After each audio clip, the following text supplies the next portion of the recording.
In lane 5 is Christina Clemens. She was second at last year's US Championships to Keni Harrison. And she's very good indoors, which means she always starts very, very well. She was 5th at the World Championships in London for Team USA. One lane further to her right is Chanel Brissett, the 19-year-old. She'll be a junior in the fall at USC. Christy Catlin is in lane 1.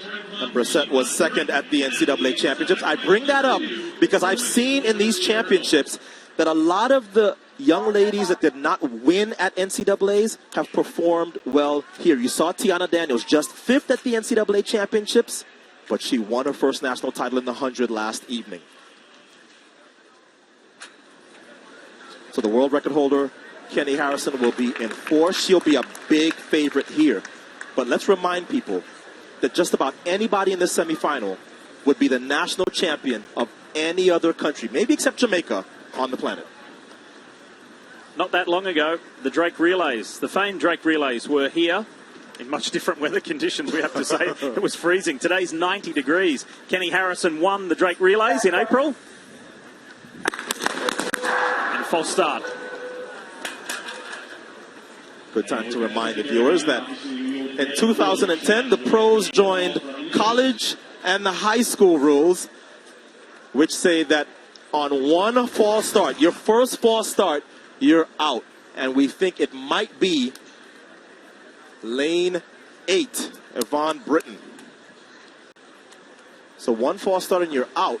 Those blocks are wired to the starter, and if you react faster than 1/10 of a second, there's grounds to disqualify you.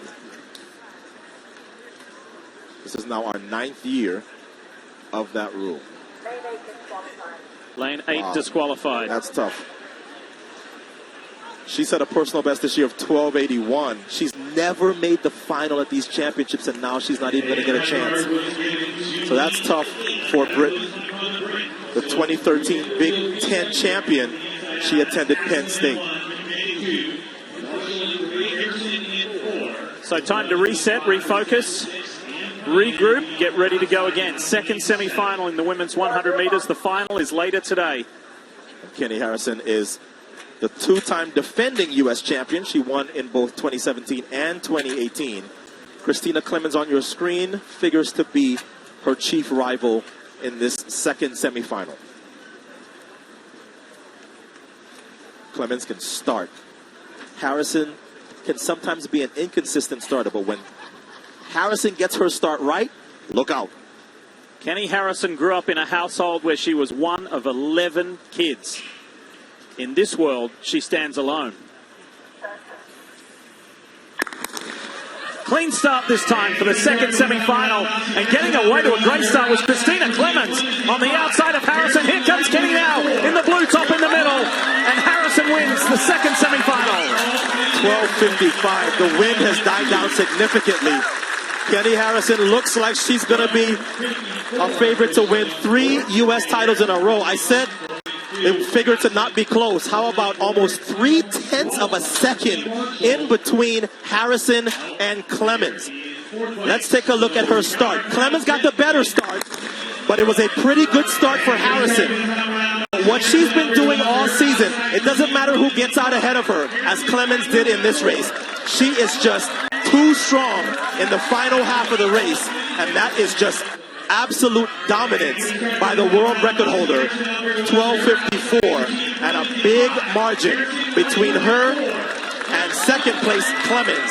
She will start in the final as a huge favorite. To your point, I think Clemens had her through the first 6 hurdles. Maybe about through the first 4 or 5. She caught her at 5, and then it was all over from 5 to 10. So qualifiers are the top 4. Keni Harrison going for 3 championships in succession.